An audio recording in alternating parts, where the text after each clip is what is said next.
विष्णु पुराण में समुद्र मंथन की कथा को विस्तार पूर्वक बताया गया है। इसके अनुसार समुद्र मंथन सावन के महीने में किया गया था। समुद्र मंथन की कहानी को लेकर कहा जाता है कि एक बार महर्षि दुर्वासा के श्राप के कारण स्वर्ग श्रीहीन यानी धन वैभव और ऐश्वर्य से विहीन हो गया था। श्राप से परेशान देवतागण भगवान विष्णु के पास पहुँचे। धन वैभव और माँ लक्ष्मी को पुनः प्राप्त करने के लिए भगवान विष्णु ने समुद्र मंथन का उपाय बताया, जिसमें यह निर्णय लिया गया कि देव और दानव दोनों मिलकर समुद्र मंथन करेंगे। इसके लिए असुर राजा बलि से बात की गई। अमृत के लालच में असुर समुद्र मंथन के लिए तैयार हो गए। भगवान विष्णु जी ने कहा कि समुद्र मंथन से जो अमृत कलश प्राप्त होगा उसे पीकर सभी देवतागण अमर हो जाएंगे। इसके बाद वासुकी नाग की नेति बनाई गई और मद्राचल पर्वत की सहायता से समुद्र को मथा गया। समुद्र मंथन में एक एक कर 14 चीजें निकली, जिन्हें 14 अमूल्य रत्न कहा जाता है। इन 14 रत्नों का बंटवारा देवताओं और असुरों के बीच किया गया, लेकिन अमृत कलश के लिए देवताओं और असुरों के बीच विवाद छिड़ गया, जिसके बाद भगवान विष्णु ने मोहिनी नामक स्त्री का रूप धारण कर देवताओं को अमृत पान करवाया था। इस कथा में हम जानेंगे कि इन 14 रत्नों में से असुरों को क्या मिला और देवताओं को क्या मिला। विष्णु पुराण के अनुसार जब समुद्र मंथन हुआ तो सबसे पहले हलाहल विष अर्थात कालकूट विष निकला था। इस विष की ज्वाला इतनी तीव्र थी कि सभी देवता और दानव जलने लग गए। तब भगवान शिवजी देवता, दानव और समस्त सृष्टि की रक्षा के लिए हलाहल विष खुद ही पी गए, लेकिन विष की तीव्र जलन के कारण भगवान शिवजी का कंठ नीला पड़ गया और उनके शरीर का ताप बढ़ने लगा। इसलिए भगवान शिवजी का एक नाम नीलकंठ भी पड़ा। विष की ज्वाला को कम करने के लिए सभी देवताओं और दानवों ने भगवान शिवजी को शीतल जल चढ़ाया। यही कारण है कि सावन में भगवान शिवजी को जलाभिषेक किया जाता है। कहा जाता है कि भगवान शिवजी जब हलाहल विष पी रहे थे तब उसकी कुछ बूंदे पृथ्वी पर गिर गईं, जिसे सांप, बिच्छू और विषैले जंतुओं ने ग्रहण कर लिया। इस कारण ये जंतु जहरीले हो गए। समुद्र मंथन से हलाहल विष के बाद कामधेनु गाय निकली। कामधेनु जिसके पास होती है वह जो कुछ कामना करता है उसे वह मिल जाता है। इसे ऋषि मुनियों को दे दिया गया। कामधेनु की बेटी का नाम नंदिनी है। तीसरे नंबर पर समुद्र मंथन से उच्चैश्रवा घोड़ा निकला। उच्चैश्रवा का अर्थ होता है जिसका यश ऊंचा हो, जिसके कान ऊंचे हो अथवा जो ऊंचा सुनता हो। सफेद रंग के इस घोड़े में आकाश में उड़ने की अद्भुत शक्ति थी। उच्चैश्रवा नामक घोड़ा जिसके 7 मुख थे, यह घोड़ा असुरों के राजा बलि को प्राप्त हुआ। बलि की मृत्यु के बाद यह घोड़ा देवराज इंद्र को प्राप्त हुआ। श्रीमद् भगवत गीता में भगवान श्री कृष्ण ने श्रेष्ठतम वस्तुओं में अपनी तुलना के क्रम में अपने को अश्व में उच्चैश्रवा बताया है। कालिदास ने कुमार संभव में बताया है कि उच्चैश्रवा घोड़ा को इंद्र से तारकासुर द्वारा छीन लिया गया था। समुद्र मंथन से चौथे नंबर पर सफेद रंग का अद्भुत हाथी निकला। इस हाथी में आकाश में उड़ने की क्षमता थी। ऐरावत हाथी चमकता हुआ श्वेत वर्ण का था और इसे 7 सूंड और 4 दांतों वाला बताया गया है। ऐरावत हाथी बुद्धि का प्रतीक है और इसके 4 दांत मोह, वासना, क्रोध और लोभ के प्रतीक हैं। रत्नों के बंटवारे के समय भगवान इंद्रदेव ने उक्त दिव्य गुण युक्त हाथी को अपनी सवारी के लिए ले लिया था, इसलिए इसे इंद्रहस्ती अथवा इंद्रकुंजर भी कहा जाता है।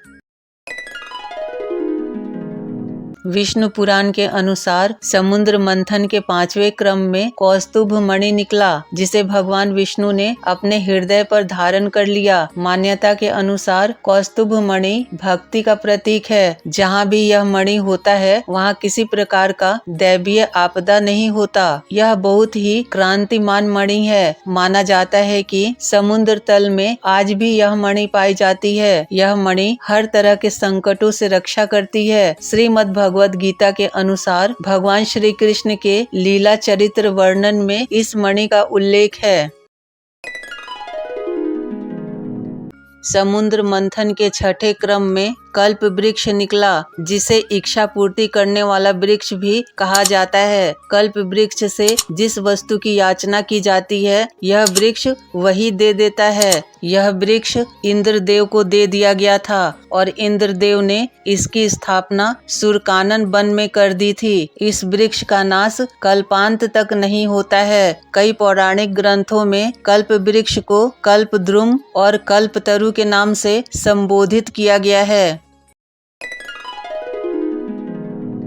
समुद्र मंथन के 7वें चरण में रंभा नामक अप्सरा प्रकट हुई। अप्सरा रंभा सुंदर वस्त्र व आभूषणों से सुशोभित थी, मन को मोहने वाली थी। माना जाता है कि अप्सरा रंभा देवताओं के पास चली गईं। पुराणों में रंभा का चित्रण एक प्रसिद्ध अप्सरा के रूप में हुआ है। उसकी उत्पत्ति देवताओं और असुरों द्वारा किए गए विख्यात सागर मंथन से मानी जाती है। वह पुराण और साहित्य में सौंदर्य की एक प्रतीक बन चुकी है। भगवान इंद्रदेव ने इसे अपनी राज्यसभा के लिए प्राप्त किया था। उन्होंने एक बार अप्सरा रंभा को ऋषि विश्वामित्र की तपस्या भंग करने के लिए भेजा था। महर्षि विश्वामित्र ने अप्सरा रंभा को 1 सहस्त्र वर्ष तक पाषाण के रूप में रहने का श्राप दिया था।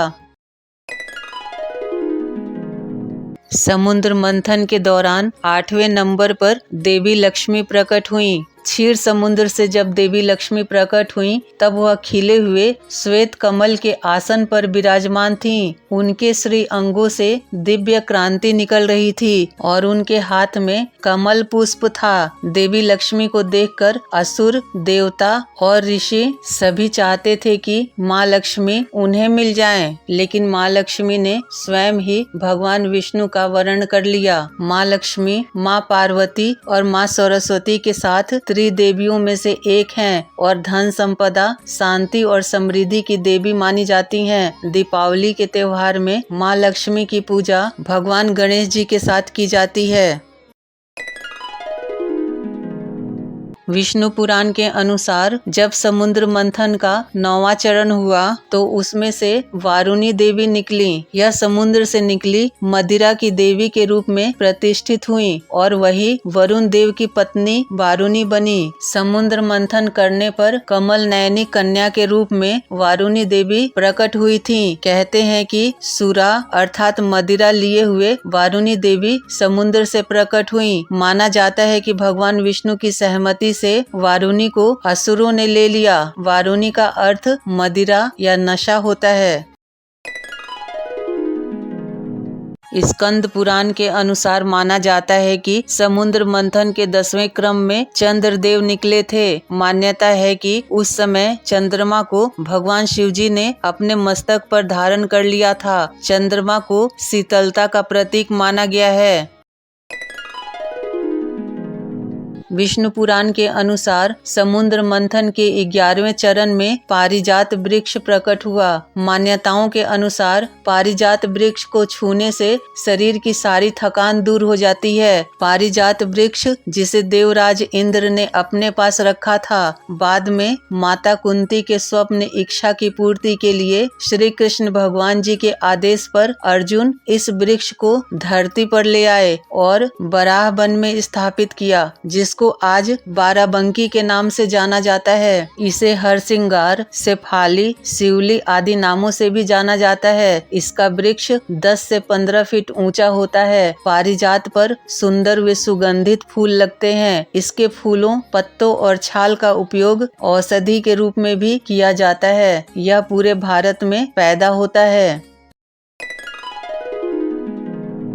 विष्णु पुराण के अनुसार समुद्र मंथन के 12वें चरण में पंचजन्य शंख निकला। माना जाता है कि पंचजन्य शंख को भगवान विष्णु ने अपने पास रख लिया। इस शंख को विजय का प्रतीक माना गया है। साथ ही इसकी ध्वनि को बहुत ही शुभ माना गया है। विष्णु पुराण के अनुसार माँ लक्ष्मी समुद्र राज की पुत्री हैं तथा शंख उनके सहोदर भाई हैं। अतः यह भी मान्यता है कि जहाँ शंख है वहीं माँ लक्ष्मी का वास होता है। इन्हीं कारणों से हिंदुओं द्वारा पूजा के दौरान शंख को बजाया जाता है। पंचजन्य शंख का नाद 1000 शेरों की गर्जना के बराबर था। भगवान विष्णु के अवतार भगवान श्री कृष्ण पंचजन्य नामक एक शंख रखते थे, ऐसा वर्णन महाभारत से प्राप्त होता है। श्रीमद् भगवद गीता के अनुसार महाभारत के समय भगवान श्री कृष्ण पंचजन्य शंख नाद से पांडवों का उत्साह बढ़ाते थे और भगवान श्री कृष्ण के इस शंख नाद से पांडवों में नई ऊर्जा का संचार होता था, जबकि कौरव सेना भयभीत हो जाती थी।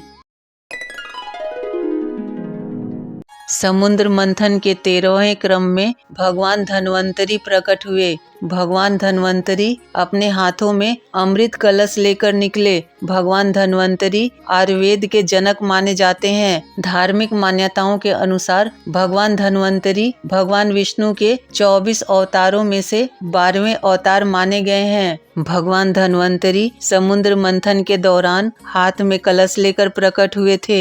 भगवान धन्वंतरी की 4 भुजाएं हैं। ऊपर के एक हाथ में शंख, दूसरे हाथ में कलश, तीसरे हाथ में जड़ी बूटी और चौथे हाथ में आयुर्वेद ग्रंथ है। धनतेरस को भगवान धन्वंतरी के जन्मोत्सव के रूप में मनाया जाता है। धनतेरस पर भगवान धन्वंतरी की पूजा करने से सेहत और निरोगी शरीर का आशीर्वाद मिलता है। अमृत वितरण के पश्चात देवराज इंद्र की प्रार्थना पर भगवान धन्वंतरी ने देवों के वैद्य का पद स्वीकार कर लिया और अमरावती उनका निवास स्थान बन गया। बाद में जब पृथ्वी पर मनुष्य रोगों से अत्यंत पीड़ित हो गए तो इंद्रदेव ने भगवान धन्वंतरी जी से प्रार्थना की कि वह पृथ्वी पर अवतरित हों। भगवान इंद्र की प्रार्थना स्वीकार कर भगवान धन्वंतरी ने काशी के राजा दिवोदास के रूप में पृथ्वी पर अवतार धारण किया। उनके द्वारा रचित धन्वंतरी संहिता आयुर्वेद का मूल ग्रंथ है। आयुर्वेद के आदि आचार्य सुश्रुत मुनि ने भगवान धन्वंतरी जी से इस शास्त्र का उपदेश प्राप्त किया था।